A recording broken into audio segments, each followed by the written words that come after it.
Sandeep, when you and I were talking about what you want to talk about today, this is why I think you're a great person to bring in. He was like, I don't want to talk about my company. I don't want to just sit there and tell everybody about a software company. I want to actually tell them about what I've learned, lessons along the way. It's exactly what we hope everybody can do. And you told me you had 2 moments that really kind of defined your entrepreneurial experience. What were those? Yeah, so it's 2016. I'm sitting in my driveway and I'm completely stuck. Like I can't get out of my car. I'm paralyzed. And the crazy part was when I left for work that morning, it was the exact opposite. So I went to work and I was on top of the world. You know, I started this is my last company. I started it about 6 years earlier. We had bootstrapped it. It was like a series of gut punches building this business. And we finally turned the corner.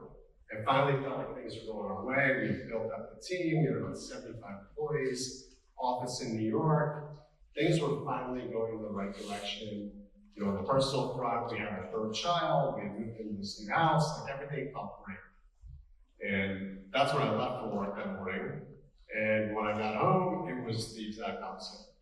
So I got to work and got a call from our CTO. Our company had been hacked. And it was catastrophic. Basically, everything we had built felt like it was gone. And anxiety crept in. I was worried. I was worried about what it meant for my family. This was my nest egg. This was everything I worked for. I was worried about my team. These people that have worked so hard to help us build this company. Like, was I going to have to fire all these people? So it really felt like the ground had been pulled out from underneath me. So that 5 years later, I'd started a new company, and I'm laying in bed. It's Saturday. It's 7:30 in the morning. You know, my wife's on the other side of the bed. My kids are sleeping in between us, and I'm up constantly checking my phone the entire day. And I'm waiting for a message from our lawyer, and I finally get it, and he tells us that we had sold our company. And it was this incredible moment. And I could not have 5 years earlier, I could not have imagined I would have been in that position. And the reason I feel like those are 2 defining moments is because they represent what it is to be an entrepreneur, which is extreme highs and extreme lows. You know, moments where you feel like you're on top of the world, and moments where you feel extremely small, you feel insecure, you feel like you're never going to be successful.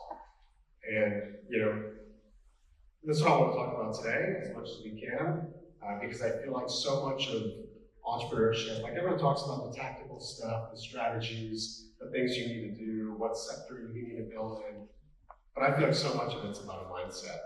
And I'm not sitting here saying, you know, I'm Tim Ferriss and I have this perfect mindset. I'm saying it's a work in progress, like everyone else. And so I hope today I can be as useful as possible to you all. This place means a ton to me. As Eric said, I met my wife here. She was here for 8 years. I was here before. So I hope today I be as honest and vulnerable with you all as possible. Well, we certainly appreciate that. Those make for always the best sessions. I want to get to the lessons you've learned along that way with that roller coaster highs and lows, but let's tack back to when you were here. Were there any experiences when you were on campus that you didn't fully appreciate at the time were going to be so impactful for your career, or things that you learned, the class you took, knowing you had? Yeah, look, if I'm being honest, I would not say I was like the world's greatest student. I think you'll notice that about a lot of our guests say that. Yeah, well, I did engineering. I probably should have done business because that was where I was interested. But a lot of what I learned was less about the classroom and much more about how to deal with people. Like, for example, my first roommate, you know, we didn't grow up with much. My first roommate, I went blind at Markley, and it's this guy who couldn't have had a more different background than me. Like, it comes from means, you know, very, very different. And I remember he had a twin brother who was also in our dorm. And his twin brother said to me, good luck having him as your roommate. And I'm freaked out, like, man, what is this gonna be like? But over the course of a year, you figure out common ground, you figure out how to make it work. And I think it taught me how important it was, in Michigan especially, as you meet so many different people, just how to relate to people of different backgrounds, how to understand them, how to find common ground, because there's a lot more that connects us than makes us think. Couldn't agree with you more. The lessons to be taken out of understanding how to engage with people who are normally in your bubble around you is so critical. Maybe this is just me, but blew my mind. How many of you have heard or used Meet Your Class? UQ Michigan. Yeah. Okay. Well, maybe it's not such a thing. Anyways, Meet Your Class is a company that was started by a couple EHour students a couple years ago. They gained a lot of traction through Techstars and the like. But the entire premise is set up to where like you are kind of advertising yourself on Instagram of who you are as a potential roommate, and then pairing up, which just strikes me as such a contrast from the experience you have. For students who otherwise may have used that or might be in situations where they feel like they're always in a bubble, they're always around the same folks who they're always around and the same kind of thing, what can they do to kind of gain that skill, gain that experience that you did of going in blind to a roommate? Like what activity, what can they take on to try to gain that mindset? Look, I think it's constantly, when you find yourself being comfortable, like move away from that experience, that feeling. You know, that feeling it feels good in the moment. We all have like this desire to flee towards comfort, but where a lot of the breath comes from is just doing things that are uncomfortable. It could be, you know, playing a sport that you've never played before, or it could be, you know, participating in a class or an experience that you've never done. But it puts you out of your comfort zone. You tend to meet people that are very different from you, and you end up, like, a lot of these preconceived notions you have tend to go away when you realize most people are just trying to figure out the same stuff. You know, we're like 90% similar, but we tend to focus on like the 10% best. How is someone who otherwise has hired a lot of employees, gone through a lot of different companies or some leadership, how has that experience of understanding how to bond with people who are outside your bubble informed you, empowered you, made you a better leader? Well, look, you don't, I think the worst companies are the ones where decisions are made by consensus. You know, like that to me has never been a good formula. What you want to do is surround yourself with as many different opinions as possible. Like ultimately, if you're the leader, you've got to make the final call. But I've always found like having a diverse set of opinions and experiences, it's tricky at times because those people butt heads, they don't necessarily get along in the way you would want them to because they're not all the same. But there's so much value in getting all those inputs that I've found throughout my career has helped me. It's just, I want extreme thinkers who are gonna come in and give me all sides, so then you feel like whenever you make a decision, you've got the full perspective. Was there a moment that you look back on that someone approached you as the CEO or as a decision maker and challenged what you were offering to do or really forced you to go in a different direction? Yeah, it's actually, in my last company, it was a 17-year-old kid. So this kid shows up, I'll never forget this. This kid shows up for an interview, and I didn't realize he was 17 years old. I thought we were hiring a marketing person, and he comes in, his hair is all scruffy, he's wearing a tuxedo to the interview, which was a first. And I'm like, what the hell is this? What are we gonna do with this guy? And he ended up being one of the best people I've ever worked with. Because he came in and he's like, here's all the things you're doing wrong, and here's how I'm gonna fix it. And here's all the work I've done to show you that I can make it better. And it just blew my mind. And that experience taught me, like, don't ever underestimate people, because good ideas come from everywhere, including a 17-year-old kid in a tuxedo. Yeah, I would not expect to see it. That kind of strikes me that it talks about leaning into the first point that I know you were talking about maybe today. So students Sandeep's got 5 points that he otherwise was hoping to convey to you today. I would encourage you to really pay attention and listen. This is not something that I prescripted and said, oh, be really creative and learn about X, Y, Z. These are his organic insights that he wanted to offer to you, and damn it, they're not good. This 17-year-old who comes in a tuxedo does not seem to be afraid of being an imposter. Why is that important? Well, let me ask you guys, who here, by show of hands, has ever felt like an imposter that felt self-doubt?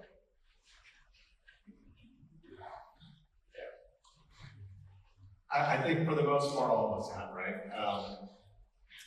When I was in your shoes, as a student here, I felt that every day. Honestly, I felt like I felt like I was constantly hiding the fact that I didn't know what I was doing. And everyone around me felt like they had so much confidence, they knew what they were doing, they had a plan, and that's not how I felt at all. And I admired that about them. Like I admired it, I felt like I wish I was that way. And as I got older, I realized oftentimes that wasn't really confidence, it was hubris, right? It was sort of overconfidence. And when I started to get comfortable with imposter syndrome, it was actually in my mid-20s. I had this really unique experience where I got to work with this guy who was a billionaire, he owns an NFL team, like super successful guy, top of his game in business. And I like built him up in my head to be this like superhero that knew more about the world than the rest of us. And I get to meet him, I spend time with him, and I start to realize, man, this guy's like no different than all of us, right? He's got his own self-doubt. He doesn't have it all figured out, but he's got a couple of traits. He's got ambition, and he works his ass off on things that even if he doesn't know, he's going to figure it out. And what I realized was imposter syndrome is actually a good thing in a lot of ways. It's your brain telling you that you've got to prepare more. You've got to really put in the work to reduce that feeling, right? Imposter syndrome often means that you care. You care a lot about what you're doing, so you're putting pressure on yourself to do better. So, my advice for you all, having been there, and I'm not going to say I'm over that because I don't think you're ever getting over it, is lean into that. Lean into that voice that's challenging you. Like, don't let it cripple you, but let it fuel you, because in a lot of ways, it's a superpower to know that you've got that imposter syndrome and you can do something about it. Wear that tuxedo, be that 17-year-old. Exactly. How are you going to hire a 17-year-old? That's a whole other rabbit hole. Yeah. We can edit that part out. Okay. All right. So leaning in to accepting your imposter feelings, embracing the uncomfortable, putting yourself in positions where you otherwise can grow. Also kind of sounds like, students, by the way, that QR code at the bottom of the corner there, that's for you to be able to submit questions as we go throughout today. So if there's something you're wondering, you want to know, go in there, kick it over. We're going to go to the next class, okay? The idea of leaning into that control, leaning into being an imposter, also kind of strikes me that it makes the assumption that you can't assume you can't just sound smart by being a cynic. That's kind of just easy, right? This is a lesson it sounds like you've gone through. Yeah, so I will say this 100 times. Pessimists sound smart, optimists get paid. I can't stress this enough. So we've all been around these people that come in and they tell you about why something won't work, and they sound brilliant. They're going into detail on all the reasons why something won't work. And they're really smart, so you tend to listen to them. It sounds impressive, right? But pessimists sound smart, optimists get paid. And when you start a business, just think about it logically. Right? What do you think the chances are of a business succeeding that you're starting?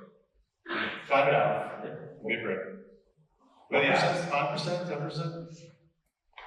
I see a hand for 5%, is that what you're saying? Okay, so we have 5%, who's going 6% of these prices right now?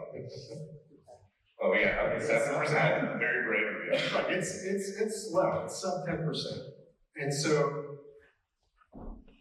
if you're rational about it, if you're logical about it, there's really no reason to ever start a business, right? Like, you're basically trying to do something where the odds are stacked against you.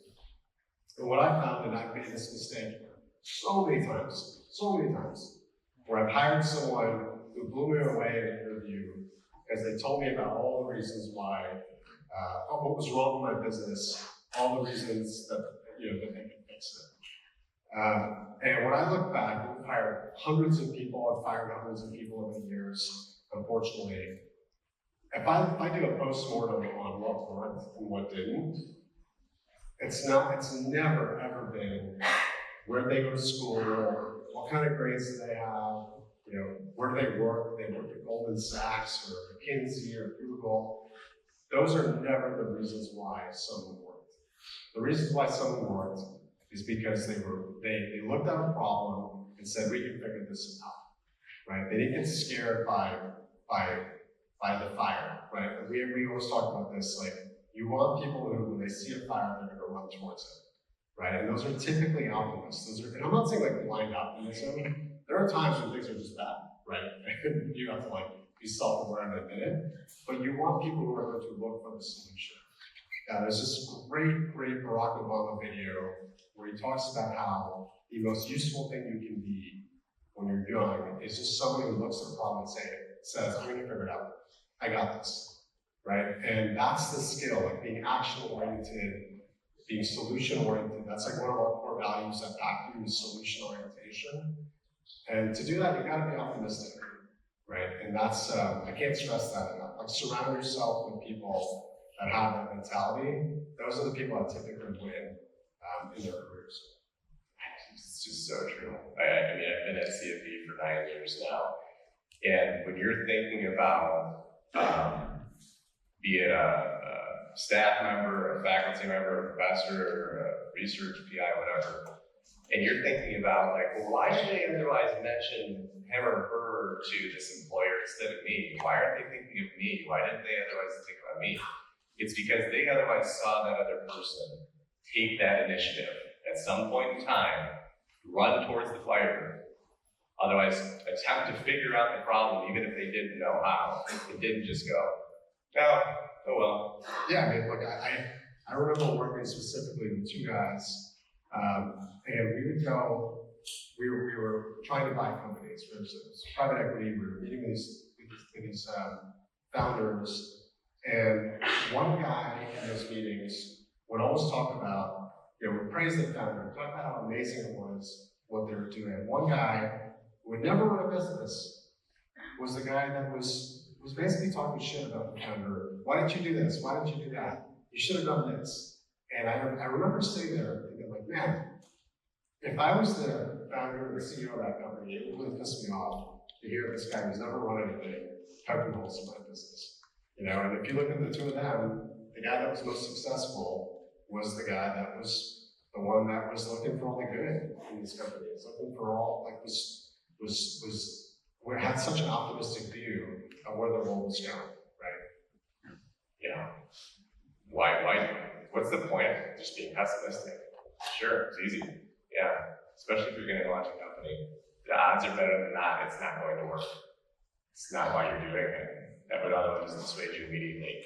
And to that end, you drop that line about the notion of business not being rational. Unpack that. Yeah. When you're in school, how many of you guys are in the business school?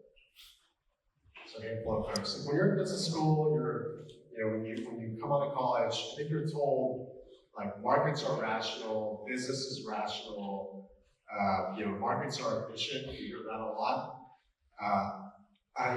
That's what I thought when I went to college. I worked in equity research, and I thought that's what the world was like. And I can tell you, it's completely wrong. Markets are totally irrational.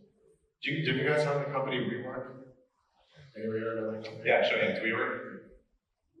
If markets were rational, tell me how WeWork could be valued at almost $50 billion, and 2 years later it could be bankrupt. Right? Markets are not rational. They're driven by humans, and humans have emotions. They've got FOMO, they've got greed, they've they've got their own internal motivations, their own incentives. And what I found was, the people, the entrepreneurs that I found the most successful, like they knew about finance. I'm not saying that's not important, but typically these people really understood human motivation, human emotion. They had good EQ. They understand. They were equal parts finance and psychology, because people are irrational creatures, and it drives their purchase decisions. It drives their investment decisions, and the more you can realize, understanding how humans operate from a psychological standpoint is one of the most important things you can do to make yourself a better business person. All right, I want to take a pause. Students, stand up, stretch out, move your legs, close your laptops for a minute, turn to a person nearby you, talk about 30 seconds, something that resonated, something that surprised you, whatever it might be. We're going to come back to the notion of humans being correlations.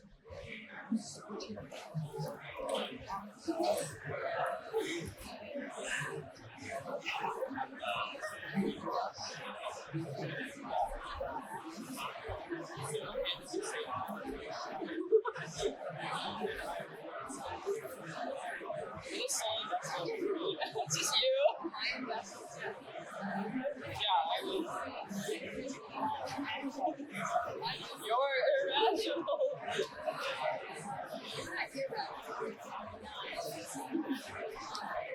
You?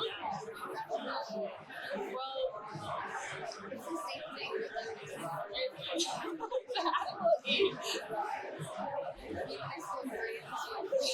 that's special way. The reason why we spell things with less letters is it costs more money. So the reason why, it's solely for that reason. They were like, let's just cut down letters. Like, it was a business decision. And that was because how people said it in Europe and they just translated it different ways. Just like how you have the original British accent and you have British Random accent. It's just weird.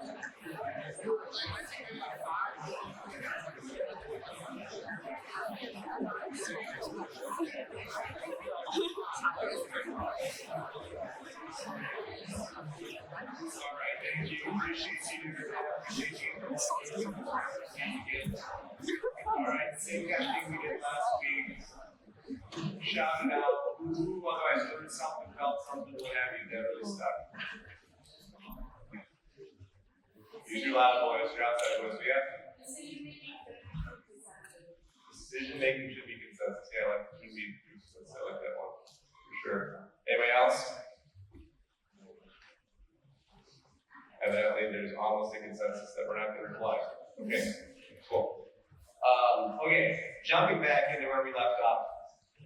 Talk to them a little bit and unpack what otherwise did you do that helped you get a finger on the pulse of understanding human psychology. To your point, you were an IOE major, felt like you should have been a business major. We're in a psych major, engineering or that. So what was it? Education. Well, look, my parents grew up in India, so we had immigrant parents. I lived in Michigan, and I think when I was growing up, I always felt a little bit like I was, like I didn't belong, right? I was around a lot of people that didn't have the same background as me, felt like I didn't fit in. And what it forced me to do to try to fit in was to just ask a lot of questions of other people, right? Do you guys watch Ted Lasso? Anyone ever watch that show? Yeah, it's a great show. There's a epic scene in that show where he talks about his background when he's playing darts, and he says about how people underestimated him.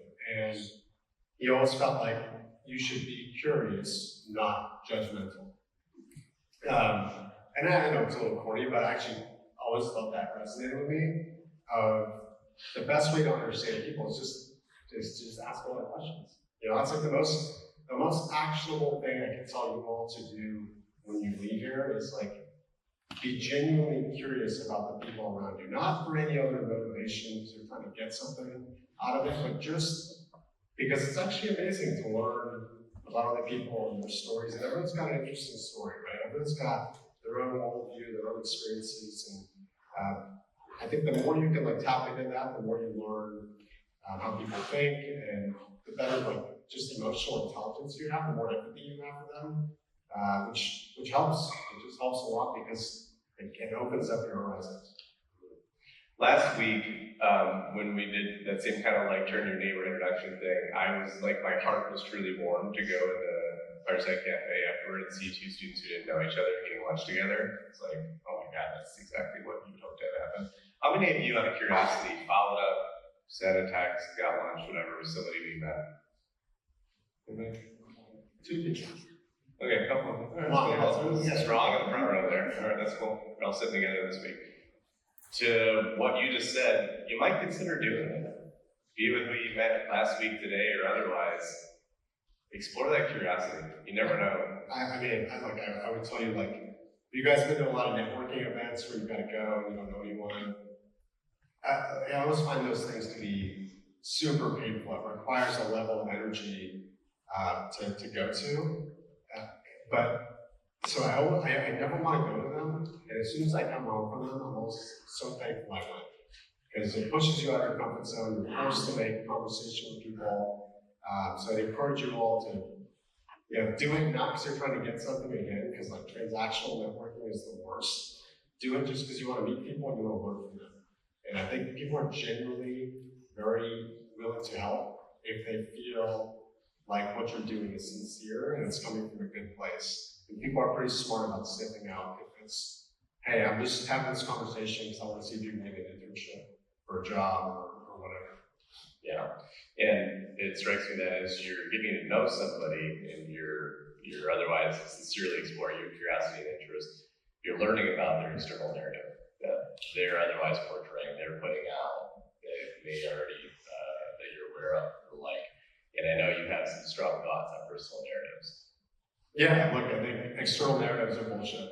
And I'll give you this story. So in my previous company, me and my co-founder were featured in Forbes magazine. It was a big deal, and for us it was. And my phone's blowing up. I'm getting calls like from relatives and family friends and people I hadn't talked to in forever. Wow, congratulations, we saw the article, and it's so amazing, and it was all this like positive feedback. Meanwhile, I'm not even sure if we're gonna make payroll that month. And that always stuck with me because I'm like, man, there's like this view out there of how good we're doing, how well we're doing, and the reality is very different. And I remember, when we first started, like going like TechCrunch or one of these blogs that talks about like startups and how much money they raised and from who, and it would always create like fear that I wasn't doing enough. Oh my God, they've got it all figured out. I don't. And as I've been in a lot of different situations and companies, you kind of realize one, like most businesses are loosely functioning disasters, right? There's chaos, like no one knows what the hell's going on half the time, and things are never as good as they appear, or never as bad as they appear. And I think like for a lot of you guys, where I think it's really hard for you to grow up, where social media is such a part of your life, where it always feels like other people's highlights. You're comparing other people's highlights to your own life, right? And the same goes in business, where you're reading the headlines and it can be super distracting. So the thing I would stress is just remember things are usually not as good or as bad as they seem. Block out the noise, just put your head down and do the work that you need to, and play your own game and don't really worry about the rest. It's really hard to do, but it's incredibly valuable to just be focused and not get sidetracked by everything. Yeah, I can't fathom having to grow up with that being the norm, like you guys have. To that point you made about a lot of businesses being loosely functioning kind of chaos, how can they know, as they get into their first job, they get recruited by companies and startups, how do they know which one is actually like functioning, making progress, evolving, growing, scaling, good chaos, versus those that are just like a lot of noise, a lot of chaos, and are actually spiraling down? How can they distinguish that? Yeah, look, I think it takes some experience it takes reps. Like you go to your first job, you're like, man, this place is crazy, it's a shit show, and then you realize like at the next job, oh, actually it wasn't that bad, right? I just didn't have a point of reference. But I think the biggest thing is in a culture where people get stuff. Like that's the most important thing, because oftentimes when you have that mentality, it feels like, oh, people may not be happy. Like, don't focus on whether or not people are happy. Focus on whether or not people are effective at what they're doing. We talk a lot about our culture being demanding and supportive, which sort of seems like two words that conflict with each other. But the reality is they're not. Like, the best people want to be challenged, but they want to know that you have their back at the same time. And to me, that's the thing to look for. It's not like it's all ping pong tables and everyone's hanging out. Are people being pushed, but supported at the same time? Yeah, and you'll probably know it when you feel it, when you're at those companies. Is there anything in an interview you have seen people ask that shows that they're trying to sense for that, or that you would tell them to keep their antenna up for? Yeah, look, I would ask, I would understand, is this a company where people who have been there tend to grow? I find that the best companies are ones where there's a lot of like organic growth, like the leaders have been there and sort of elevated over time, because that shows that they're really investing in their people. And the companies where they're constantly cherry picking, it's kind of like sports, right? Like, the best teams are not the ones that have all the free agents. They're typically the teams that draft well, develop well, build up their team. Like you look at Michigan last year versus Ohio State. Like Ohio State was spending way more money than Michigan was, but we had to develop our players, right? Like we had coaches who actually, like every year, these guys got better and better and better.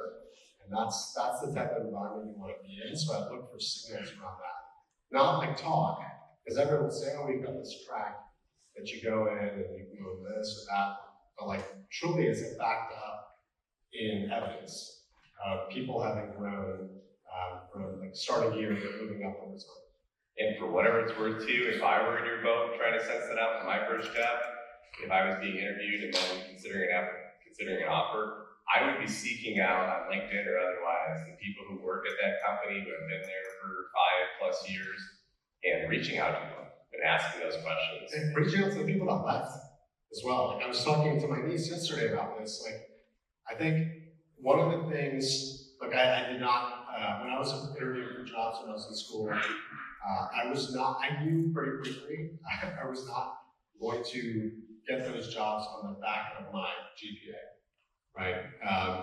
Much to my parents' disappointment, I kind of knew that was the case. Let's be vulnerable. What was your GPA? My kids are here, so I'm not going to talk. I have a 4.0, guys. So, but the thing I did was the thing that I felt like I did well was I didn't just like do research online about a company. I would go and like try to talk to as many people who had been there. People like at senior levels too, not like the recruiters who are coming in, but like people who actually have grown in that company to really get the inside scoop of what matters.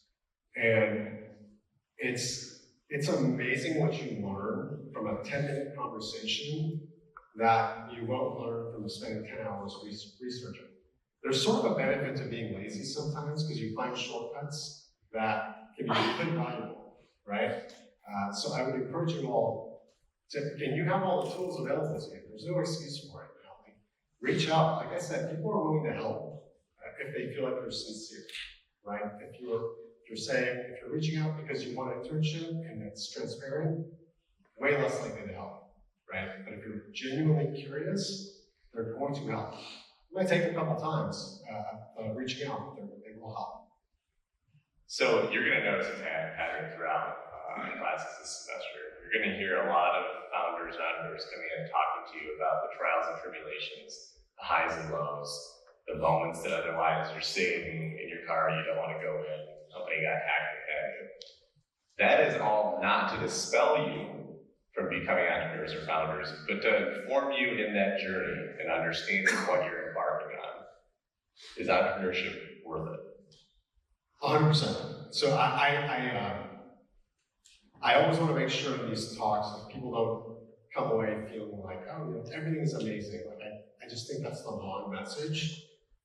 So I'm probably telling you some of the negative sides of this as well. But I can absolutely tell you, starting a business is a race worth running, 100%.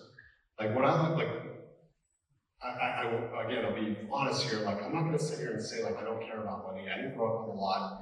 It was important to me, right? For us to be financially okay, for my family to be taken care of, for my kids to be taken care of. And when we had that transaction with our company, it was an awesome moment. But I can tell you, like, it was an awesome moment, not because of the financial side of it. It was an amazing moment because I got to experience it with a lot of people that made a lot of sacrifices to build what we were doing. It was like this feeling of like everyone moving towards a common purpose. There's no better feeling than that, like, and it comes in increments, but it was earned success. There's something we earned together, and there's something beautiful about that. So it's not easy. It's like if you compare it to a marathon, which a friend of mine always says, you're gonna fall, you're gonna skin your knee, you're gonna twist your ankle, but if you stay in it long enough, I can absolutely say it's worth it. Good things do happen, right? When you stay in something long enough, and the feeling that whatever you built, you did it on your back, like on your terms. It wasn't because your boss didn't let you do something, or it wasn't someone else's fault. The fact that you have full agency, to me, it's like the best feeling in the world, and 100% I would encourage it. And I imagine that's a large reason why a lot of you are here. You're interested in having that experience and having that be your journey. And whether you go start a company while you're a student, upon graduating, or 5 years down the road, 10 years down the road, when you're working at ABC company and you're like, it's just ain't it. I gotta do it for me. I don't wanna be working for the bottom line of this place or for this person or whatever. That bug is going to strike you. And you need to understand when you're embarking on in the event that you chase it down. Yeah, I also think, like, it's not for everyone, and that's okay. I think what the question you have to ask yourself is, do I like the linear path, or am I okay with the non-linear path? There's a lot of things you can do, whether it's law school or medicine or whatever, where you work, you get your degree, and you sort of steadily progress over time. And there's certainty in that path, and there's absolutely nothing wrong with that. This path is definitely different, right? There's going to be days where things are great, and years where things are shit. And you've got to be okay with that. And I think if you can get comfortable with that uncertainty, the ups and downs, then you should absolutely do it. But if that's not a place where you want to play, there's nothing wrong with that. Just know that going in. Absolutely. Okay, we've got 7 minutes left. I want to try to extract as much knowledge as we can from you while you're here. So we're going to have a rapid fire couple questions from a couple students who submitted ahead of time, and then we're going to go out to those of you who submitted questions via the QR code right now. So if you could give me quick 30-second answers on these ones. How do you balance taking calculated risks and achieving financial stability? Kudos to you, Morgan Morris, for asking the question. I'm actually not a massive risk taker. There's a quote from a book that I like where the guy says he tries to look at situations where it's heads I win, tails I don't lose that much. And I've always tried to calibrate downside because I'm not necessarily the gunslinger entrepreneur that is looking for oil and it could be all or nothing. So I try to look for situations where a lot of businesses, you're not starting from scratch or from zero, or you're building a new idea. It's an incremental improvement on something that you already people want, right? You're trying to reduce the number of variables so that you're taking calibrated risks. How do you know the moment to leave what you've built and pursue something new? Thank you, Maximus. Maximus, I struggled with this one. I probably stayed at things longer than I should have because I felt like it would be quitting. And there's a difference between that and knowing if something is getting traction or not. And it's a really hard thing because you feel guilt, and you feel like you're quitting, but I think at some point, if you don't have product market fit, it doesn't seem like it's resonating with the customer, and you've tried a bunch of things, like it shouldn't be that hard, right? That's when you know, hey, maybe I should take a step back and try something different. Beyond 17-year-olds in tuxedos, what is the archetype of people who are most beneficial to hire into your startup? How do you find these people? Thank you, Jacob Van Dyke. It's like hiring is hard. You know, at best, you're hitting like 55% on hires. I would say don't get caught up in the resumes, get caught up in what people have actually done outside of work to illustrate that they can solve problems. And it could be the stupidest thing, right? It could be anything. Like I remember there was one guy who we interviewed who ended up being amazing, who loved building these massive Lego sets, right? And like that was something I was looking for when I was looking at resumes.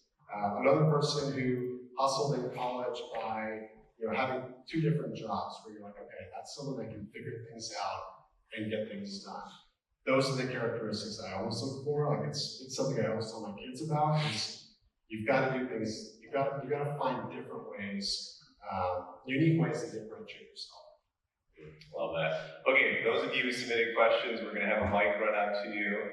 Kiana, do you have one that you'd like to go to? And for anyone who's interested in SaaS companies, I found Sandeep doesn't have much online. It's not certainly tough to find a whole lot. But he did have a quote from a Forbes article he wrote that I thought was pretty great about building community and staying connected to community and the vital importance of it. It's a SaaS company. So. If we have Vishal, Dot, and Treya in the audience, raise your hand. If you're not there, I don't know how you submitted this question. That'd be weird. Vishal, are you out there? Okay, well, they asked, how has the principles you learned during your degree in industrial and operations engineering influenced your business ventures? How has your IOE education influenced your understanding of business ventures? Well, again, I told you I wasn't the best student, so I'd be lying if I said it was some specific course. I think it was probably a lot of group work and learning how to deal with different personalities and different teammates where some people were super type A, that wanted to get everything done right away, and some people were frankly probably hungover half the time, and you're trying to find the right mix of how do you get a group to gel over one common purpose. So I thought the group work was super valuable. Okay. Yeah, we actually have 2 that are kind of similar. Along the lines of, how do you know when it's the right idea to start a new business and change your path? And how do you identify a need in the market and create an idea for a startup? Let's go with that second one. How do you identify a need in the market? Unfortunately, it's my last question. Who do we give credit to for that question? Jacob Van Dyke. Oh, Jacob's at it today. Second question, nice. Look, I think there's a tendency, and I've done this before, where you do a lot of research and you're reading up and you're studying why some idea may work. You're doing market research and all that. I think there's sort of no substitute for just having conversations with potential customers. Jeff Bezos always says everyone's very data driven, but usually he says the qualitative is more valuable than the quantitative. And you kind of have a feeling when you talk to enough people, you've got a big enough sample size that there's something here. People seem excited about this thing. And so I wouldn't get caught up in market research and